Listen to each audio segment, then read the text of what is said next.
அன்பார்ந்த சங்கரா தொலைக்காட்சி நேயர்களே வணக்கம். அண்மையிலே நம்முடைய 68வது குடியரசு தினம் கோலாகலமாக நடந்தது பார்த்தோம்.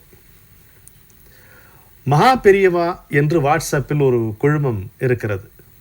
அதில் திரு ஸ்ரீனிவாஸ் ராம்குமார் அவர்கள் தெய்வத்தின் குரல் 7வது பகுதியிலிருந்து மகா பெரியவர் சுதந்திரத்தை பற்றி எழுதியிருப்பதை ஒரு பதிவாக இட்டிருக்கிறார். முதலில் சங்கரா தொலைக்காட்சி மூலம் அவருக்கு என்னுடைய நன்றியை தெரிவித்துக் கொள்ளுகிறேன். மகா பெரியவர் அன்றைக்கு சொல்லியிருப்பது இன்றைக்கும் பொருத்தமாக இருக்கிறது. இன்னும் வரக்கூடிய சில காலத்திற்கும் அது பொருத்தமாக இருக்கும் எனக்கு தோன்றுகிறது. நாடு, தனி மனிதர் இரண்டின் சுதந்திரம் மிக முக்கியம். அதற்கே என்னுடைய பிரார்த்தனை, அதற்கே என்னுடைய வாழ்த்து என்கிறார். ஒரு நாடு என்பது, ஒரு சமூகம் என்பது தனி மனிதர்களால் உருவானது. சமூகம் என்று தனியாக ஒன்று இல்லை, மனிதன் தனியாகவும் இல்லை. அந்த மனிதர்கள் அடங்கிய அந்த நாடு அல்லது சமூகம் அதுவும் விடுதலை பெற வேண்டும். அதே சமயத்தில் அந்த சமூகத்தில் வாழ்கின்ற தனி மனிதன் ஒவ்வொருவனும் விடுதலை பெற வேண்டும். அதற்கே என்னுடைய பிரார்த்தனையும் அதற்கே என்னுடைய வாழ்த்துக்களும் என்று பெரியவர் துவங்குகிறார். எவ்வளவு காலமாக இந்த நாடு சுதந்திரத்திற்காக பாடுபட்டு வந்தது என்பதை இன்றைய இளைஞர்களுக்கு மறந்து போகக்கூடாது. அவர்கள் அதை புரிந்து கொள்ளும் விதமாக வீட்டிலே இருக்கக்கூடிய பெற்றோர்களும், பள்ளிக்கூடங்களிலே கல்வி கற்பிக்கின்ற, கல்லூரியிலும் கல்வி கற்பிக்கின்ற ஆசிரியர்களும் எடுத்து சொல்ல வேண்டும் என்பதே என்னுடைய பணிவான வேண்டுகோள். இதுதான் மகா பெரியவர் நமக்கு இட்டிருக்கின்ற ஆணை என்று நீங்கள் எடுத்துக்கொள்வதே சால சிறந்தது. ஒவ்வொரு வகுப்பிலும் அந்த வகுப்பை நீங்கள் துவங்கும் பொழுது ஒரு 5 நிமிடங்கள், தயவு செய்து ஒரு 5 நிமிடங்கள் இந்த நாட்டினுடைய மேன்மையை பற்றி பேசுங்கள். ஆசிரியர்களை நான் கையெடுத்து கூப்பி கேட்டுக்கொள்ளுகிறேன். இந்த நாட்டினுடைய பெருமையை, இந்த நாட்டிற்காக, இதனுடைய விடுதலைக்காக உழைத்தார்களே அவர்களை பற்றிய சிறப்புகள் ஒரு 5 நிமிடம் தாராளமாக பேசலாம். எந்த வகுப்பாக இருந்தாலும் பேசலாம். அறிவியல், இலக்கியம், தமிழ், ஏதோ சயின்ஸ், கெமிஸ்ட்ரி, மேக்ஸ், எதுவாக இருந்தாலும் இதை பேசலாம். எக்கனாமிக்ஸ். அந்த 5 நிமிடங்கள், சில நேரங்களில் நீங்கள் எந்த துறையில் வகுப்பு எடுக்கிறீர்களோ, எக்கனாமிக்ஸ் இருந்தால் சரி, குச்சேலரை பற்றி சொல்லுங்கள், எக்கனாமிக்ஸுக்கு பொருத்தமாக. கணிதம் இருந்தால் பாஸ்கராச்சாரியரை பற்றி சொல்லுங்கள். இப்படி ஒவ்வொன்றுக்கும் நீங்கள் ஆயுர்வேதத்தை பற்றி சொல்லுங்கள், மெடிக்கல் ப்ரொஃபஷனாக இருந்தால்.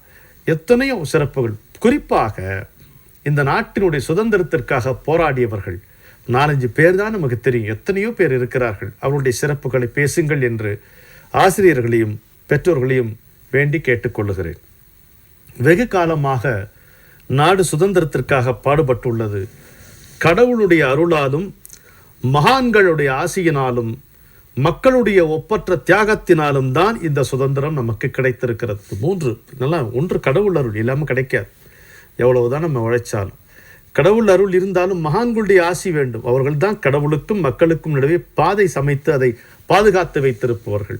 அவர்களுடைய ஆசிகளினாலும், 3வது மக்களுடைய ஒப்பற்ற தியாகத்தினாலும். என்ன அது வரும்? உச்சி மீது வானிடிந்து வீழுகின்ற போதிலும் அச்சமில்லை என்று புறப்பட்டவர்கள் நம்முடைய தலைவர்கள் மட்டும் என்று கருதி விடாதீர்கள். சாதாரண மக்கள், பெயர் தெரியாத பெரு வீரர்கள் என்று கண்ணதாசன் அவர்களைத்தான் கொண்டாடுவார். அவர்கள் யாரும் நமக்கு தெரியாது. ஆனால் இன்றைக்கு நாம் சுவாசிக்கின்ற இந்த காற்றினுடைய சுதந்திரம், இந்த சுவாசத்தினுடைய சுதந்திரம் அந்த ஊர் பெயர் தெரியாத மக்களால் தான், நமக்கு அவர்களுடைய தியாகத்தால் தான் விளைந்திருக்கிறது என்பதை ஒருபோதும் நாம் மறந்துவிடலாகாது.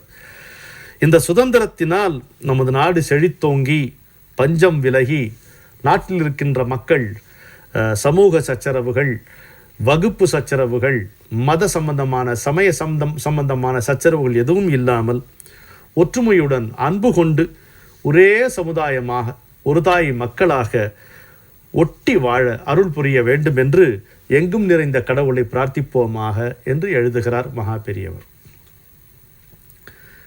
அது மட்டும் போதாது. நம்முடைய நாடு சுதந்திரம் அடைந்ததை ஒட்டி நாமும் தனிப்பட்ட முறையில் சுதந்திரம் அடைய முற்பட வேண்டும். இது அவருடைய வாசகத்தினுடைய அடுத்த பகுதி. எப்போ அது என்ன சுதந்திரம்? நம்மை நாம் முற்றிலும் அறிந்து கொண்டால்தான் நாம் சுதந்திரம் அடைந்தவர்களாக கருதப்பட முடியும். நமக்கு இருக்கின்ற இந்த வசதிகள் அது அல்ல சுதந்திரம். நம்முடைய பணபலம் சுதந்திரம் அல்ல. நம்முடைய கல்வி எத்தனை பெரிதாக இருந்தாலும் அந்த கல்வி நம்மை கட்டி போடுகிறதே தவிர கட்டுக்களை அவிழ்க்க அது பயன்படவில்லை. கற்றதனால் ஆய பயன் என்கொல் வாலறிவன் நற்றாள் தொழாரெனின் என்கிறார் வள்ளுவர். பதவிகள் மேலும் சுமைகளைத்தான் வளர்க்கின்றன. நம்மை நாம் முற்றிலும் அறிந்து கொண்டால்தான் நாம் முழுதாக சுதந்திரம் அடைந்தவர்களாக ஆவோம். அப்படி அடைய விடாமல் இன்றைக்கு நம்மை தடுப்பது எது? நம்முடைய மனம், நம்முடைய புலன்கள், பொறிகள். நாம் நம்முடைய இந்திரியங்களுக்கு வசப்பட்டு கிடக்கிறோம். அவைதான் நம்மை ஆளுகின்றன. நாம் இன்று தொழுவது கூட ஆண்டவனை அல்ல, நம்முடைய ஆசைகளைத்தான் நாம் தொழுது கொண்டிருக்கிறோம். ஏனென்றால் எப்பொழுதும் நாம் மனத்தின் வசத்தில் இருக்கிறோம், மனம் நம் வசத்தில் இல்லை. ஆசையையும் கோபத்தையும் நம்மால் அடக்க முடியவில்லை. அவர் நம்மால் அவர் எழுதுகிறார். ரொம்ப இப்படி செய்யலாமா? அவர் இப்படி எழுதுகிறார். ஆசையையும் கோபத்தையும் நம்மால் அடக்க முடியவில்லை. இவை இரண்டுமே நம்மை எப்பொழுதுமே துன்புறுத்தி கொண்டு வந்திருக்கின்றன. எந்த பொருளை எவ்வளவுதான் அந்த பொருளை அடைந்த போதும் என்கின்ற மனநிறைவு நமக்கு இன்னும் வாய்க்கவே இல்லை. உலகத்தினுடைய துயரம், அதாவது உலகாயதமான வாழ்க்கையில் நமக்கு இருக்கின்ற துயரம் நம்மை இன்னும் விட்டபாடில்லை. சிறு துன்பத்தை கண்டுவிட்டாலும் நம்முடைய மனம் கலங்கத்தான் செய்கிறது இல்லையா? சின்ன துன்பத்தை கூட தாங்க வழியில்லாதவர்களாக, பலவீனர்களாகத்தான் நாம் இருக்கின்றோம். இதிலிருந்து கரையேற வழி என்ன? அந்த வழியை அடைந்தால்தான் தனி மனிதன் சுதந்திரம் அடைகிறான். இப்போ இண்டிவிஜுவல்ஸ் ஃப்ரீடம் என்று நினைக்கும். முதல்ல ஃப்ரீடம் இல்லையே இவருக்கு. நீங்கள் ஏதோ புறத்திலே இருக்கக்கூடிய சில கட்டுப்பாட்டுகளை விலக்குவது சுதந்திரம் என்று நினைத்து கொண்டிருக்கிறீர்கள். இல்லை, தன்னைத்தான் அறியாமல் ஒரு மனிதன் சுதந்திரம் பெறவே முடியாது என்பதைத்தான் அவர் சொல்லுகிறார். முதலில் நமது மனம் நமக்கு வசமாக வேண்டும். மனமும் என் வசமாக மாறிவிட்டால் உலகில் மாயைகள் ஏதும் இல்லை. மடுவினை போல் சலனம் இல்லா அசங்கனாய் மாறிடத் தடைகள் இல்லை. கனவிலே வரும் குரல் காற்றோடு போகாமல் கணநேரம் நிற்க வேண்டும்.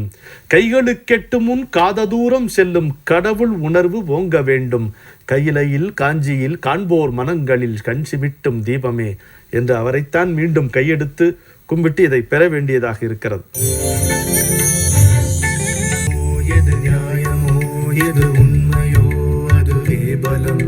தர்மத்தின் பாதையில் என்கின்ற இந்த நிகழ்ச்சி ஒரு இனிய பயணமாக அமையும். அன்பு நேயர்களே, உங்கள் அபிமான ஸ்ரீ சங்கரா தொலைக்காட்சியில் நடக்க நடக்க பாதை நம்பிக்கைதான் கீதை என்று நாம் சொல்வதும், புத்தம் புதிய நிகழ்ச்சியான தர்மத்தின் பாதையில், ஆன் த பாத் ஆஃப் தர்மா, அந்த சத்தியத்திற்கு மறுபெயர்தான் தர்மம் என்கிறது அந்த உபநிஷத். ஒவ்வொரு வாரமும் திங்கட்கிழமையிலிருந்து வியாழக்கிழமை வரை மாலை 4:30 மணிக்கு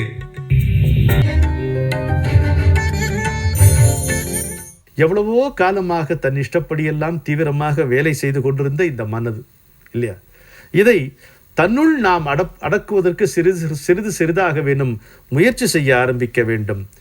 மனம் அடங்கிவிட்டால் நமக்கு வேறு ஒன்றும் தேவையில்லை. அதுதான் நாம் பெற வேண்டிய பரிபூர்ணமான சுதந்திரமாகும். ஒரு தனி மனிதன் அடைய வேண்டிய முழுமையான சுதந்திரம், விடுதலை என்பது அவனுடைய மனம் அடங்கி இருப்பதே. இது ஒருபோதும் நாம் மறக்கக்கூடாது. ஒவ்வொரு நாளும் சிறிது நேரமாவது மனத்தை சாந்தமாக வைத்துக்கொண்டு வேறு நினைவுகளில் மனத்தை செலுத்தாமல் கடவுளுடைய தியானத்தில் அமர வேண்டும். இது ஒரு பழக்கம்தான். நான் சொல்லுவேன், அறிவும் ஒரு பழக்கம்தான், அறியாமையை போலவே. ஆர்வம் இருந்தால் ஒன்று பழக்கமாகிறது, பிறகு அது வழக்கமாகிறது, பிறகு இயல்பாகிறது, பின்பு இயற்கையாகி விடுகிறது. அவ்வளவுதான், நம்ம பழகி கொள்ள வேண்டும்.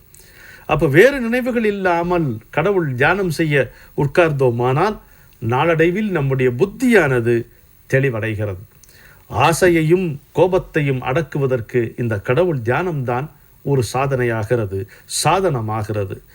இப்படி சாதனையை படிப்படியாக மேற்கொண்டு வந்தோமானால் நமக்கு சீக்கிரமாக ஆத்ம ஞானம் உண்டாகிறது. குறைவில்லாத அந்த ஆத்ம ஞானத்தை பெறுகிறவன் எவனோ அவன்தான் உண்மையிலேயே சுதந்திரமானவன் என்று மீண்டும் சுட்டி காட்டுகிறார். Uncompromising statement of the truth.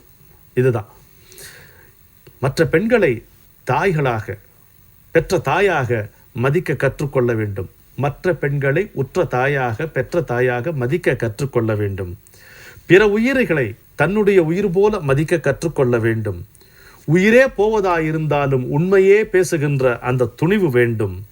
சமூக சச்சரவுகள் சமய சச்சரவுகள் செய்வதை அறவே ஒழிக்க வேண்டும். இந்த பேதங்களை அறவே களைய வேண்டும்.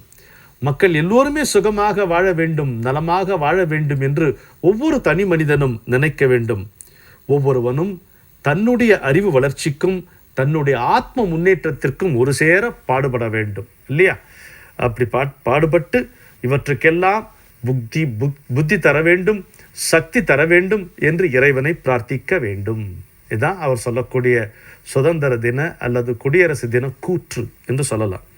பண்டைய பாரதம் போலவே இன்றைய சுதந்திர பாரதமும் உயரிய தியாக லட்சியத்தில் உலகத்துக்கே வழிகாட்டியாக வாழ வேண்டும் என பிரார்த்தித்து வாழ்த்துகிறோம் என்று அவருக்கு கையொப்பமிடுகிறார்.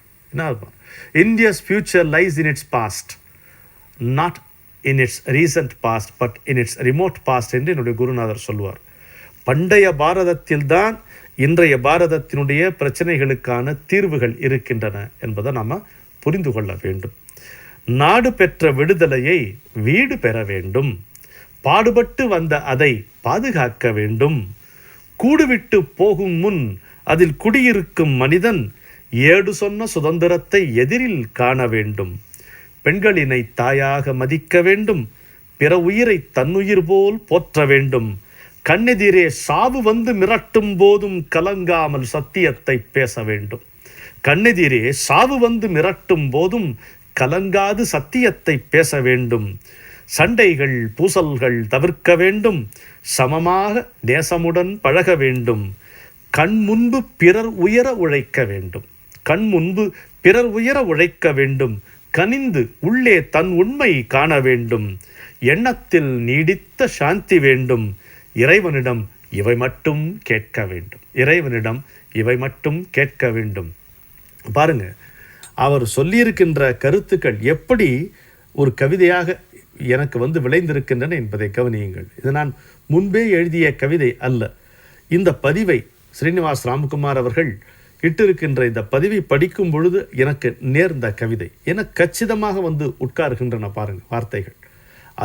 அந்த ஏனென்றால் அவர் பேசியது சத்தியம் என்பதை காட்டிலும் சத்தியம் தன்னை வார்த்தைகள் மூலம் பிரகடனப்படுத்திக் கொள்கிறது என்றுதான் ஒரு மகானை பற்றி சொல்லும் பொழுது சத்தியமான வாக்காக அமைகிறது. எனவே அந்த கருத்துக்கள் தான் நமக்கு உற்சாகத்தை தூண்டுகின்றன, ஊக்கத்தை தருகின்றன, நம்மை உயர்த்துகின்றன. ரொம்ப எளிமைப்படுத்தி வைத்துக் கொள்ளலாம். நீ உன்னை உன்னால் உயர்த்தி கொள்ள வேண்டும் என்று கண்ணபிரான் சொல்லுகிறார். நம்மை எப்படி நம்மால் உயர்த்தி கொள்வது? என்னால் முடியலையே. ரொம்ப சிறந்த வழி மகான்களுடைய சரித்திரத்தை படிக்க வேண்டும், மகான்களுடைய சரித்திரத்தை கேட்க வேண்டும். போதும், வேற எதுவுமே செய்ய வேண்டாம். இந்த நாட்டில் மகான்களுக்கு பஞ்சமா? அப்புறம் நம்ம கண்முன்னே நடமாடும் தெய்வமாக இருந்த, இன்றைக்கும் நம்முடைய நெஞ்சிலே நடமாடும் தெய்வமாக இருக்கக்கூடிய மகா பெரியவருடைய அவருடைய வாழ்க்கையை பற்றி எத்தனையோ செய்திகள் இருக்கின்றன. அவருடைய வாசகங்கள் நமக்கு கிடைக்கின்றன. அவற்றை படிப்போம், அவற்றை கேட்போம், அவற்றை சிந்தனை செய்வோம். நம்மை அறியாமலே நாம் உயர்த்தப்படுவோம் என்று சொல்லி ஒரு மகா வாக்கியத்தை பார்க்கிறோம். ஏற்றிய விளக்கு காற்று இல்லாது போனால் ஆடாமல் அசையாமல் இருக்கிறது. அதை போல இருக்கிறான் ஈஸ்வரன். இங்கே சின்னதாக ஒன்றை சேர்த்து கொள்ளலாம். அதை போல இருக்கிறவன் ஈஸ்வரனே என்றும் சொல்லலாம். எந்த மனிதனுடைய சித்தம் ஆடாமல் அசையாமல் சுடர் போல, தீபச் சுடர் போல், முத்துச் சுடர் போல விளங்குகின்றதோ அவன் இறைவனுக்கு சமானமானவன். இறைவன் என்பவன் அப்படித்தான் இருக்கிறான். எந்த விதமான ஆட்டமும் அவனுக்கு இல்லை, அசைவும் இல்லை. எல்லா ஆட்டங்களுக்கும் அசைவுகளுக்கும் காரணமாக, பொறுப்பாளியாக, அதை நடத்துபவனாக அவன் விளங்குகிறான். அப்படி நம்முடைய சித்தம் என்னும் தீபத்தை ஆடாமல் அசையாமல் ஒரு முனை கூம்பிய முனையாக அதை இருக்க வைக்க நாம் பழகி கொண்டால், நம்மை சுற்றி எத்தனையோ ஆட்டங்கள் பாட்டங்கள் நடந்தாலும், நம்முடைய வாழ்க்கையினுடைய சூழ்நிலைகள் எப்படிப்பட்டதாக இருந்தாலும் அவற்றுக்கும் நமக்கும் தொடர்பு இருக்காது. இனிமேல் நாம் அவற்றை பாதிக்க மாட்டோம். இதற்கு மேல் அவற்றினுடைய தாக்கம் நமக்கு இருக்காது. அவை தனியாக நாம் தனியாக இருக்கக்கூடிய அந்த அற்புதமான நிலைமை நமக்கு வாய்க்கும். ஈஸ்வரன் அப்படி இருக்கிறான் என்பதை புரிந்து கொண்டு, குரு இப்படி சொல்லியிருக்கிறார் என்பதை தெரிந்து கொண்டு அவருடைய திருவடிகளை பற்றி கொண்டோம். ஆனால் இங்கும் அங்கும் திரிகின்ற அல்லாடுகின்ற நம்முடைய மனது கூம்பி நிற்கின்ற சுடர் முனையாக திகழும். அந்த முனையினுடைய முடியிலே இறைவன் தஸ்மாத் சிகாயை மத்தியே பரமாத்மா வியவஸ்திதக என்று அதிலே அந்த பரமாத்மா குடிகொண்டிருக்கிறான். இந்த ஜீவன் இந்த உடலில் இருக்கும் பொழுதே அந்த பரமாத்மாவை அடையும் அந்த நிலை நமக்கு வாய்ப்பதாக. வணக்கம்.